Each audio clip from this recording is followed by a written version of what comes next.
정단이라고 합니다. 저는 자율주행 서비스 기술 현황 및 사업화를 위한 과제로 말씀을 드리도록 하겠습니다.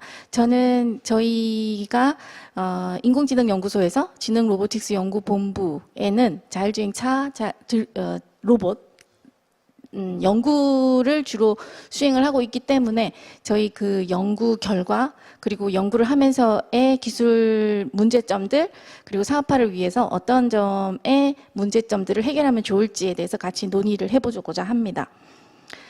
예. 제가 발표 자료를 기존에 있던 거랑 같이 추가로 사용을 하면서 좀 영어인 점은 양해 말씀 부탁드리겠습니다. 우선 본장에서는 그 자율주행 서비스 플랫폼에 대해서 말씀을 드리고자 합니다.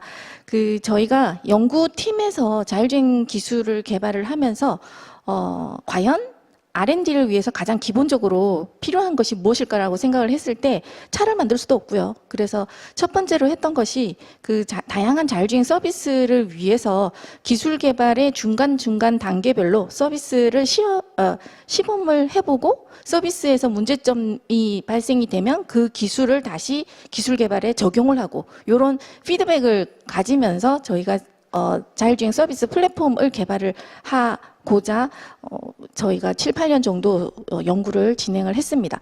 그래서 첫 번째 보시는 부분이 가장 먼저 자율주행을 할 때 주행 제어 시스템 부분에서 전자 제어화하는 부분입니다. 동영상에서 보시면 핸들 그리고 기어가 제일 처음 돌아갔고요.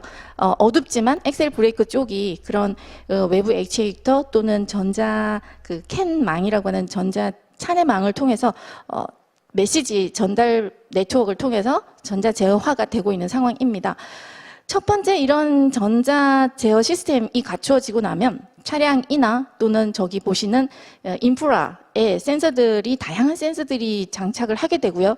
이러한 차량에 또는 인프라에 장착이 되는 센서들을 통해서 전방 아니면은 내가 진행해야 하는 방향 등등의 전방위적인 주행 환경 데이터를 수집을 합니다. 이런 데이터를 수집을 해서 안전한 방법이 무엇인지에 대한 주행 행동을 결정하는 이 두 가지 크게 이 소프트웨어 플랫폼으로 구성이 되어 있고요. 이러한 개별 요소 기술들은 이런 로봇 택시 또는 로스디스트, 물류, 경찰차 이런 물류 등등의 이런 다양한 서비스 요구사항을 만족하기 위해서 이러한 요소 기술들의 특정 부분들이 커넥트 되거나 아니면 수정되거나 더 보강되거나 이런 부분이 있습니다. 그래서 이런 주행 제어 시스템에서 가장 중요시 여기는 것이 반응성입니다. 정확하게 반응하고 빠르게 반응할 수 있는 성능을 만드는 것. 그것이 제어 시스템에서는 굉장히 중요하고요. 인프라나 차량에서 인지하고 판단하는 부분에서는 안전하게 주행하는 그런 시스템 기능이 가장 핵심적인 요소 기술이 되겠습니다. 세 번째 서비스 요소 기술에서는 이런 소프트웨어 스택들이 확장성 있고 유연하게 확장될 수 있도록 서비스의 접목이 될 수 있도록 하는 그런 이슈 사항들이 있습니다. 이러한 부분들을 해결하려고 노력 중이고요.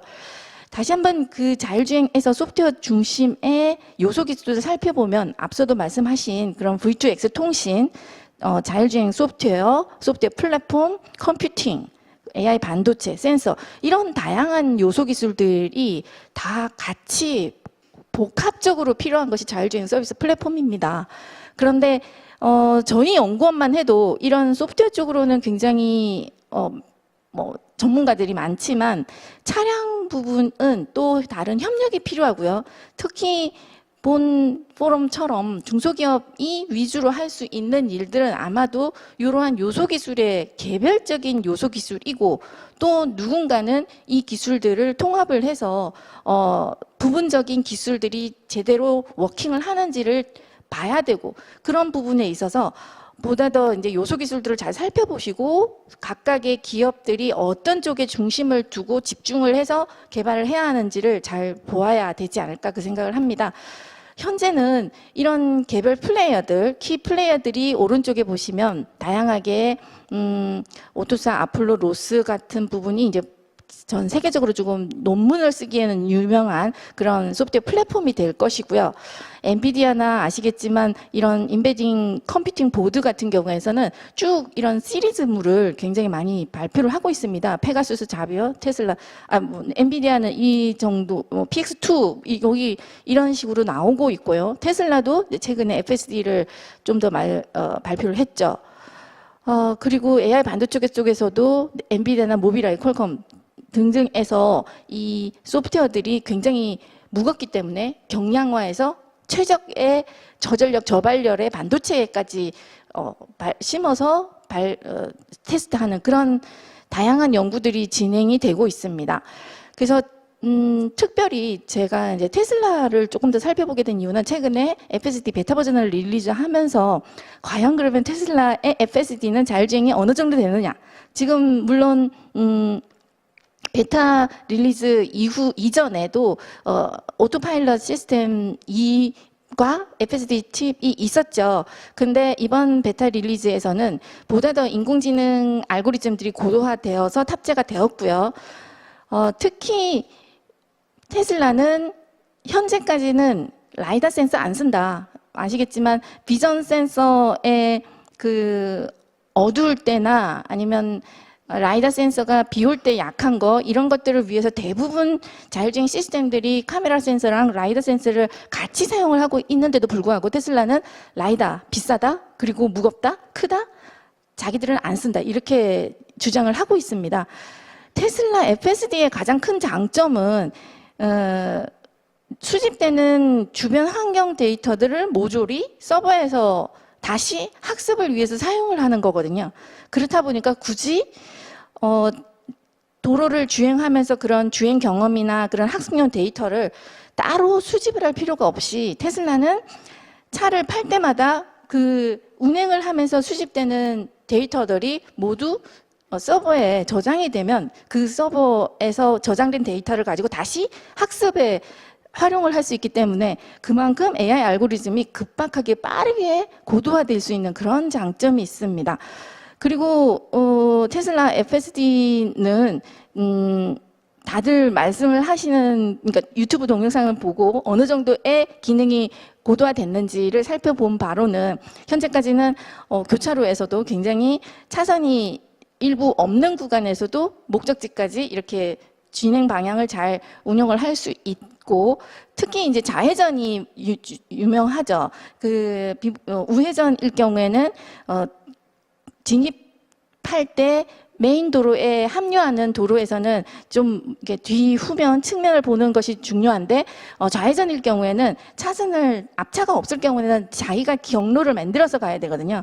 테슬라 같은 경우에는 이 FSD 칩에 포함이 된 알고리즘 같은 경우에는 그런 주행 정밀 맵을 사용하지도 않고 그리고 라이더 센서도 없이 길을 만들어서 차선 정보 없는 그런 정밀 맵에서도 진행을 하는 그런 기능이 굉장히 높이 평가되고 있는 부분입니다. 네, 테슬라도 말했다시피 지금 당장 모든 사람들이 이 FSD 칩을 사면 좋겠지만 현재는 아주 보수적으로 운전하시는 분들만 이걸 사용해라.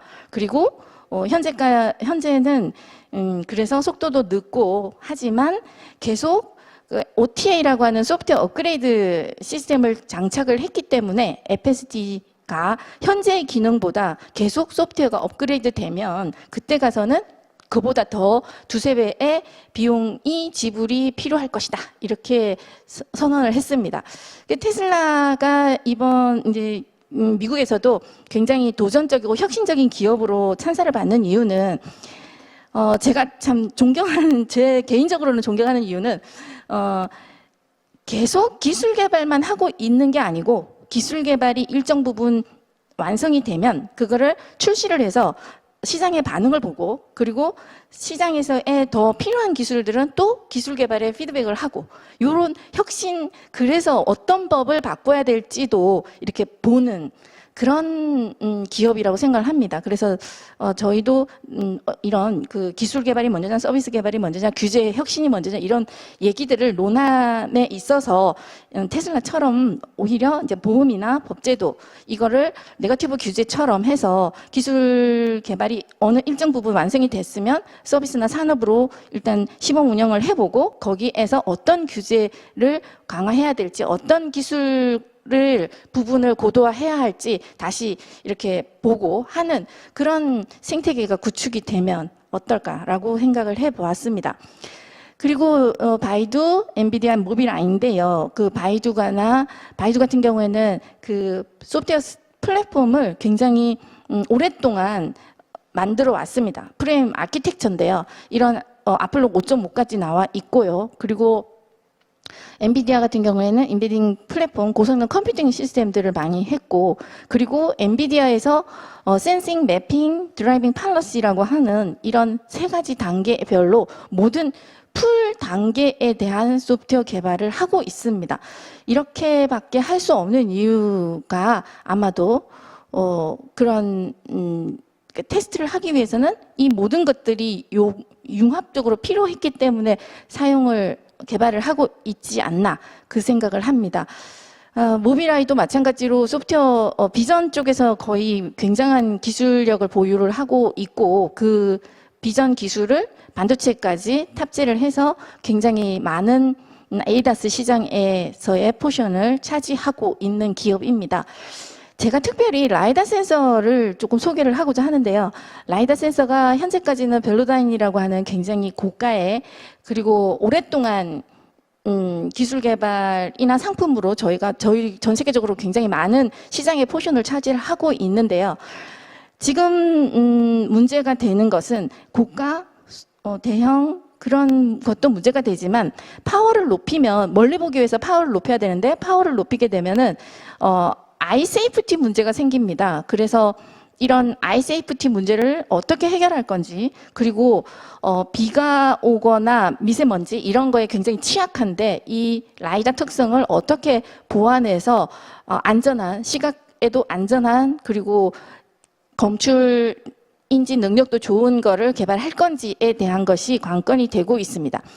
해외에서도 이런 시도들이 되고 있는데요. 시각 안전 파장이라고 하는 1.5 나노미터의 그런 시각 안전 파장대 라이다 센서가 루미너라고 하는 회사에서 만들어지고 있었고요. 특별히 이제 저희 에틸에서도 원천 기술 개발 부분에서 저희가 이 시각 안전 파장대 라이다의 핵심 기술들을 개발을 하고 있습니다. 당장은 이게 상품화로는 조금 어려울 수는 있겠으나 이제 고도화된 그런 인지 검출 능력을 시각 안전에 도 무리 없이 사용할 수 있으려면은 이런 또 다른 차세대 라이다 기술이 필요하지 않나라고 저희는 판단을 하고 있고요. 그래서 보시면 이런 루미너 테크놀로지가 시총이 5,300억 원. 그래서 지금 이제 뭐 상장도 예정이 돼 있고 그래서 엄청나게 이런 차세대 센서 기술에도 많은 전 세계가 투자를 하고 있는 그런 거를 볼 수 있습니다. 지금부터 한 4장에 걸쳐서는 저희가 그동안에 했던 자율주행 서비스 플랫폼을 가지고 테스트했던 것입니다. 가장 첫 번째로 말씀드렸던 그런 전자제어 플랫폼을 하고 나면은 R&D를 위해서 우리나라 하성시에 켄시티라고 하는 부분이 있습니다. 그 모의 도시를 만들어 놓은 건데요. 그 도시에서 가장 첫 번째 미션이 스쿨존에서 감속을 하는 것, 교차로를 지나가는 것, 사이클리스트 검출하고 그리고 도심에서 속도 제어를 같이 맞추는 것, 하이웨이에 진입을 하기 위해서 가속을 자동으로 하는 것, 톨게이트 진행, 터널 나오기, 원형 교차로 이러한 미션들을 저희가 이제 통과를 합니다. 기본 기능 테스트를 받고 나면 이제 저희가 자율주행 임시운행 허가를 받게 되고 그러면 일반 도로에서나 아니면은 저희가 기본 기능을 통과받은 그 지역에서 계속적인 테스트를 하는 거죠. 그래서 첫 번째 이 관문이 이른바 이제 시험을 보고 R&D 그러니까 일반 도로에서 시험을 해도 좋다라고 하는 그런 인증을 받는 것입니다. 저희가 첫 번째로 했던 일이 로봇 택시 서비스를 시험을 해봤습니다. 그래서 저희가 2년 전에 저런 국내 중소기업에서 만든 굉장히 소형의 전기차를 기반으로 불러서 오는 그런 로보택시 서비스를 해보았습니다. 예, 한 남성이 스마트폰으로 보시면 에트리카 호출이라고 얘기를 하고 있고요. 그러면은 그 운전자가 탑승하지 않은 차량이 이제 호출자의 위치로 오게 되고 그 호출자의 위치까지 오는 동안 장애물 인식, 보행자 인식 등등을 진행을 하는 부분이 있습니다. 그리고 여기서는 특별히 저희가 이제 음성 인식 명령어를 접목을 해서 진행을 하는 부분이었고요. 예, 이런 로보택시 서비스도 한번 해보았고 두 번째 소개드릴 기술은 로스피드 셔틀이라고 하는 지금 앞서도 설명드렸던 그런 운전석이 없는 그 자율주행 차입니다. 저 차량에는 운전석도 없고 일종의 최근에 많이 대두되고 있는 이동하는 시간과 공간을 어떻게 더 활용을 할 것인가. 그래서 캐빈의 지능화 그리고 편의 기능을 지능화하기 위해서 다양한 디스플레이나 AR 장치 또는 컨텐츠를 스트리밍하는 것 그 등등의 이제 기술들을 복합적으로 사용을 해서 더 다양한 모빌리티 서비스를 제공을 하고자 하는 것입니다. 그래서 저희 연구원 건물인데요.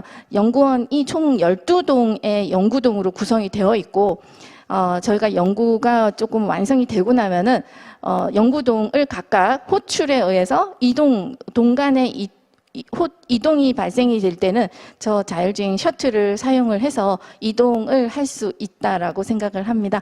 그래서 이 로스피드 셔틀 서비스에는 이런 저희가 연구한 자율주행 기술뿐만 아니고 콘텐츠단에서 개발한 모바일 영화관 기술, 로봇 쪽에서 개발한 그런 로봇 기술, 보이스 레커니션 기술, 드론과 연계하는 부분, 대형 디스플레이랑 연계하는 부분 등등의 기술들을 저희가 연구비 없이 그냥 저희끼리 이 시스템에 저희가 한번 붙여보고 시험해 보기 위해서 같이 융합 연구를 진행을 하고 있습니다. 마지막으로 저희가 우리나라 도로도 아까 고속국도가 굉장히 차선도 많지만 굉장히 넓고 거리 뭐 많다고 했는데요. 실질적으로 저렇게 차선이 없는 비정형 도로가 많습니다. 우리나라에. 그래서 이 비정형 도로를 어떻게 AI를 이용을 해서 주행이 가능한 구간, 낭떠러지 구간을 인식을 할 건지 굉장히 저희가 선행적으로 연구를 하고 있습니다. 그러한 부분들로 묶어진 동영상을 말씀드리도록 하겠습니다. 첫 번째가 그 도로를 3D로 컨스트럭션을 하는 결과입니다. 그래서 이거는 거의 이제 실시간으로 저희가 동영상을 빠르게 돌린 건 아니고요. 카메라 센서를 이용을 해서 그 도로를 실시간적으로 만드는 과정입니다. 그래서 차가 이렇게 진행이 되면서 차량에 장착이 된 센서로부터 저런 데이터들을 수집을 하고요. 저 수집된 데이터가 서버에 가면 그 서버에서 조금씩 모아지면서 점점점 더 광범위한 도로가 만들어집니다. 8차선 도로라고 하면 보통 지금 2차선을 달리고 있는데 2차선에서 다 보이지 않는 도로가 있다라고 하면 다시 한번 뭐 3차선이나 4차선을 지나가면 그 데이터들이 조금씩 점진적으로 확장되는 그런 개념을 사용을 했습니다. 그리고 두 번째가 시멘틱 AI인데요. 오른쪽에 보시는 그 클래스들, 로드, 라인, 마크, 크로스워크 이런 부분들이 저희가 도로 형상들을 분류를 해놓은 부분입니다. 그래서 도로 형상을 보시면 주행에 관련된 클래스들이 그다지 많지 않아요. 그래서 저희가 일단 필요한 부분들의 데이터들을 분류를 하고 그 분류별로 데이터를 모아서 학습을 시킨 다음 실질적으로 차량에서 제대로 분류가 되는지를 파악하는 그런 과정에서 시멘틱 AI라는 방법을 사용을 했습니다. 그래서 보시면 하늘과 도로는 굉장히 명확하게 구분이 되고 도로 이변, 표지판 이런 등등도 굉장히 좋은 결과를 얻을 수 있었습니다. 세 번째가 2D 오브젝트, 3D 오브젝트를 디텍션하는 부분입니다. 2D 오브젝트 같은 경우에는 어떤 물체가 여기에 있다. 까지는 잘 알 수 있지만 3차원 오브젝트 디텍션을 하면 그 물체의 크기가 어느 정도 되고 방향이 진행 방향이 어느 정도 되는지를 잘 알 수 있기 때문에 3차원 물체 인식 부분이 굉장히 중요하게 작용을 하고 있습니다. 그래서 저희가 2D, 3D를 같이 인식을 하는 부분이고요. 네 번째는 후미등 인식입니다. 자동차의 후미등은 색깔도 구분을 해야 하지만 턴 시그널이 있습니다. 좌회전, 우회전, 브레이크, 비상등 이런 것들을 저희가 분석을 합니다. 이렇게 분석하는데도 저희가 AI 기법을 사용을 했고요. 그러한 지금 보시면은 좌회전 신호에 깜빡이가 들어온 거죠. 그리고 파란 레프트 턴을 하기 위해서 이제 레프트 등이 들어온 거고요. 그리고 브레이크 등, 비상등 이런 등등의 시그널들을 저희가 이제 검출을 합니다. 이렇게 하면은 다른 차량들이 정지된 차량이 비상등을 켜고 있으면 나올 수 있겠구나 그런 생각을 하게 되는 거죠. 마지막으로가 이제 과거의 궤적 데이터를 가지고 미래에 어디로 움직일 건지를 예측을 하는 겁니다. 그래서 이렇게 보시면은 최종적으로 빨간 라인이 그 예측된 경로이고요. 현재는 80% 정도의 정확도를 내고 있는데요. 아시겠지만 2초, 3초 전의 과거 데이터로부터 예측을 하다가 보니 굉장히 그 길의 형상에 따라서 학습 결과가 굉장히 좋은 것을 저희가 알 수 있었습니다. 나중에 최종적으로 이 성능을 조금 올리고 나면 아마도 교차로 통과나 그런 차선이 그러니까 부분적으로 없는 그런 도로에서도 잘 진행을 할 수 있지 않을까 생각을 합니다. 예, 이런 다양한 경험들을 통해서 저희가 지금 일반 도로에서 일반인을 대상으로 많은 테스트를 했습니다. 보시면 제일 앞쪽에 보시면 태극기로 전면 창을 가리고도 테스트를 해봤고요. 그리고 운전석에 아예 장애인이 탑승을 해서 자율주행을 전체 구간을 하는 부분, 아이들 그런 다양한 체험을 하면서 체험을 시연을 하면 할수록 오류가 많구나. 그래서 그 실도로 테스트하는 것이 얼마나 중요한지를 저희가 이제 계속 알아내고 그때 생긴 오류들을 하나하나 잡아가는 그런 역할을 하고 있습니다. 그래서 크게 저희가 생각할 때 이런 서비스 플랫폼을 어떻게 안전하게 만들 것인가 라고 하는 부분에서 크게 두 가지를 저희는 생각을 하고 있습니다. 첫 번째가 오픈 서비스 아키텍처를 만드는 거고 두 번째가 시뮬레이션 그리고 실도로 테스트를 광범위하게 하는 부분이고요. 이 오픈 서비스 아키텍처에는 이런 차량 플랫폼뿐만 아니고 엣지 클라우드 컴퓨팅을 연계해서 같이 활용을 해야 되겠구나라고 저희는 실제 이제 판단을 하고 앞으로의 연구 계획에는 이 엣지와 클라우드 컴퓨팅과의 협력을 통하는 그런 아키텍처를 구성을 하고 있습니다. 뿐만 아니라 AI 알고리즘이 부분적인 알고리즘으로는 굉장히 고성능을 낼 수도 있지만 이게 자율차에서는 융합을 하다 보면은 굉장히 개별적인 거를 더 빨리 하고 더 가볍게 해야 하는 그런 부분이 있습니다. 그래서 가볍게 경량화하고 빠르게 하지만 파워를 적게 쓰는 그런 AI 융합의 방법들을 찾아야 되는 그런 부분이 있고요. 특히 이제 최근 들어서 통신의 역할이 굉장히 과속화되고 있고 그런 엣지와 클라우드 컴퓨팅과의 연결을 위해서는 그런 로드 릴레이가 되고 릴라이어블한 커뮤니케이션 방법이 융합이 돼야 되기 때문에 그러한 부분도 같이 오픈 서비스 아키텍처에 고려를 하고 있습니다. 그리고 이렇게 이제 일부 구성이 되면은 바로 실도로 테스트도 어려울 뿐만 아니라 안전에 굉장히 위험한 요소들이 있기 때문에 시뮬레이션 그리고 실도로 테스트를 과정을 거치는 그런 과정을 생각하고 있고요. 특히 이 시뮬레이션은 사이버 시큐리티 그래서 의도된 오류, 공격 등등에 대해서도 굉장히 대응을 하는 그런 시뮬레이션들을 많이 해야 하고 그리고 다양한 다른 도로 운전자의 행동을 예측을 해서 자율주행차가 안전하게 운행을 할 수 있는 그런 실도로 테스트도 반드시 포함이 되어야 된다라고 생각을 합니다. 그래서 저희가 생각하는 그런 아키텍처의 모양입니다. 차량의 플랫폼도 있고요. 모바일 플랫폼이 있게 되고 이 모바일 엣지 플랫폼 같은 경우에는 스마트 가로등이나 스마트 신호등이 이런 모바일 엣지 컴퓨팅의 역할을 하게 될 거고요.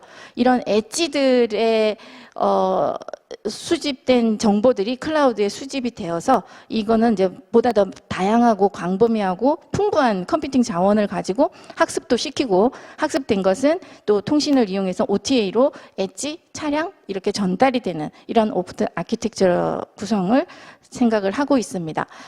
예, 전략으로서 생각하는 그런 지금 다양한 데이터들을 수집을 해서 AI 알고리즘을 고도화하고 시뮬레이션 테스트를 해야 됩니다. 그래서 이 시뮬레이션 테스트에는 밀스, 실스, 힐스, 빌스라고 하는 굉장히 다양한 구성 컴포넌트들을 개별적으로 테스트하는 부분이 있고요. 그리고 이렇게 테스트가 일부 끝나면 모의도시, 실도로에서 테스트를 하는 부분이 있습니다. 예, 지금까지 저희 기술을 좀 자랑을 했고요. 지금부터 사업화를 위한 난제 부분에 대해서 한 7가지를 제가 논의를 드리는 부분이죠. 저보다도 훨씬 더 뭐 스타트업이나 이런 사업화에서는 훨씬 더 잘 아실 텐데 제가 감히 이런 말씀을 드리는 거는 저도 이게 뭔가 R&D를 하면서 중소기업이 됐건 지역 혁신이 됐건 이런 컨트리뷰션을 하기 위해서 어떻게 구성이 되었는지를 보다가 생긴 저도 찾아본 것입니다. 그래서 그런 스타트업들의 그 펀딩의 구조를 보면은 이런 J 커브를 그린다고 하는데요. 시간이고 이 투자입니다. 그래서 이 이제 적정한 시간에 금융 인프라 장비들의 적절한 투자가 필요한데 저 죽음의 계곡을 벗어나는 기업이 15%에 준한다고 해요. 저도 자료를 아래 출처해서 가져왔고요. 이런 죽음의 계곡을 벗어나기 위한 다양한 방법이 있을 텐데 그게 이제 엔젤 투자사나 그런 VC들 또는 국가 지원 프로그램이 있을 거고 이러한 이제 빅3 사업도 국가 지원 프로그램의 일종이 되겠지요. 이런 그런 다양한 시드머니 투자를 통해서 언젠가는 이제 프로토타입을 만들고 그리고 시작품 그래서 어떤 사업화의 성공을 하는 이런 커브를 잘 그리면 좋겠는데 이러한 커브를 그리기 위해서 자율주행차 분야에서는 도대체 어떤 부분에 집중을 해야 할까라고 생각을 해봤을 때 현재 지금 자율주행차는 관심들이 굉장히 많아요. 오히려 너무나 많은 과잉 관심이 아닐까 생각을 합니다. 그런데 플레이어는 없다라는 말을 많이 들어요. 근데 애플과 같은 에코시스템을 보면은 굉장히 다양한 기업들이 테크 기업, 서비스 기업들이 같이 융합을 하는 에코시스템을 구성을 하고 있다라고 해요. 그래서 지금 보시면 컴퓨팅, 서버, 단말기, 통신, 디바이스 등등 웹 서비스까지 굉장히 많은 기업들이 에코시스템을 이루고 있기 때문에 자율차도 보면은 센서, 통신 장비, 보안, 시뮬레이션, 인지 판단, 차량 제어, 관제, 컴퓨팅 시스템, 반도체 굉장히 많은 요소 기술은 있는데 이 요소 기술들을 다 할 수도 없고 그렇다고 몇 가지만 해서 몇 가지 집중된 기술 개발된 거를 테스트할 플랫폼도 없고 그런 지금 현재 상황에서 과연 그러면은 이 난국을 헤쳐나갈 수 있는 방법은 제가 생각하기에는 같이 컨소시엄을 꾸려서 그러니까 서로 다른 분야끼리 협동조합이나 이런 컨소시엄을 이루고 같이 뭔가를 하는 거를 저는 생각을 합니다. 그래서 저희가 이제 뭐 차량을 개발할 수는 없기 때문에 차량 개발 기관과 협조한다거나 소프트웨어에서도 통신을 활용을 하고 같이 개발하고 이런 웹 서비스 부분도 같이 개발하고 하지만 이 이제 저희가 잘하는 부분은 이 소프트웨어 플랫폼 부분은 같이 활용할 수 있도록 오픈 아키텍처로 만들고 그런 전략을 뭐 요즘 에코시스템으로 많이 표현을 하시던데 그런 식으로 접근을 자율주행차도 이제는 계속 반복적으로 중복적인 그런 낮은 단계 기술 개발보다는 이제 이런 컨소시엄을 통해서 이제 한 단계 넘어가는 그런 그래서 시장을 한번 만들어 보는 것이 굉장히 중요하다고 생각을 합니다. 테크 기업이 가장 못하는 게 서비스 기획이라고 해요. 요즘 이제 광고를 해도 되는지 모르겠는데 스타트업이라고 하는 드라마를 한번 봤는데 굉장히 와닿더라고요. 그래서 보시면 거기서도 제가 몇 편을 보진 않았지만 조금이라도 손톱만큼이라도 그 돈을 벌 수 있는 아이템이 있냐를 물어요. 그래서 이 테크 기업이 가장 힘든 그 돈을 벌 수 있는 그 아이템을 찾는 부분이 서비스 기획이 아닐까 생각을 합니다. 그래서 자율주행 같은 경우에 저는 생각을 하기를 심리스한 자유로운 공간 이동 서비스가 될 거라고 보고요. 그러면은 사실은 건물이나 엘리베이터도 변화가 돼야 되고, 그리고 그 캐빈이 재화나 서비스 제공 체계로 변화가 돼야 되겠죠. 지금은 좌석 사람의 수송의 목적이기 때문에 굉장히 좌석을 안전하게 벨트, 좌석 벨트 뭐 이런 거가 기술 개발의 초점이라고 하면, 이제는 물건을 싣고 나르고 서비스를 받게 하기 위해서 뭐 이동 침대를 제공을 한다거나 아니면 안마 의자를 제공을 한다거나 아니면은 컴퓨팅 시스템을 제공을 한다거나 이런 체계로 변화되지 않을까 생각합니다. 그리고 이제 다양한 브랜드 또는 이런 서비스가 될 때 어떤 보험이 안전성을 담보할 수 있겠는가? 그래서 서비스가 점점 진화되는 서비스 기획을 좀 해야 되지 않을까 생각합니다. 그래서 이제 뭐 자율차가 크게 보면 로봇이기 때문에 로봇이 이제 로봇을 지금 기획하는 걸 보면은 각 아파트에 각 한 대씩을 준다고 해요. 예전에 저희가 통신 라인이 들어가면 그 아파트 분양가가 굉장히 1,000만 원씩 높아진 걸로 알고 있거든요. 그런 식의 로봇도 하나의 가전제품이 되지 않을까라고 생각을 하고, 그리고 자율주행차도 이제는 사람은 가만히 있고 자율주행차에 내가 필요한 물건, 내가 필요한 서비스가 이동을 해서 항상 그 내 삶이 이제 always 온라인 라이프라고 저는 이제 한번 붙여봤는데요. 이런 생활로 변화상을 보면서 서비스 기획을 하면 어떨까라고 생각을 했습니다. 그래서 두 번째는 두 번째도 서비스 기획인데요. 이제는 이제 이 자율주행 차도 그렇고 로봇도 그렇고 기계들이 힘을 합쳐서 서비스를 하도록 프로그램을 개발을 해야 할 것 같아요. 그렇다면 테크 기업이라고 하면 오히려 다양한 로봇이나 다양한 자율주행 차를 묶어서 서비스하는 것, 그리고 이 서비스에는 인간의 이해부터 시작이 돼야 돼서 설계가 이루어져야 된다라고 생각을 합니다. 그래서 물론 법률적인 이해나 그런 뭐 개인정보 이런 부분에 대한 것도 해결을 해야 되겠지만 우선 이제 기술 기업이나 서비스 기업 각각의 역할들이 보다 더 잘할 수 있는 분야에 집중을 해서 하시는 개발을 하다 보면은 서로 협력을 하게 되고 그렇게 시장을 뚫어보시는 것이 어떨까 생각을 하고요. 두 말이 있습니다. 제가 넷플릭스에서 Our Social Dilemma라고 하는 넷플릭스 드라마를 보다가 만약 상품을 이용하면서 대가를 치르지 않는다면 당신이 상품이다. 이런 말이 있더라고요.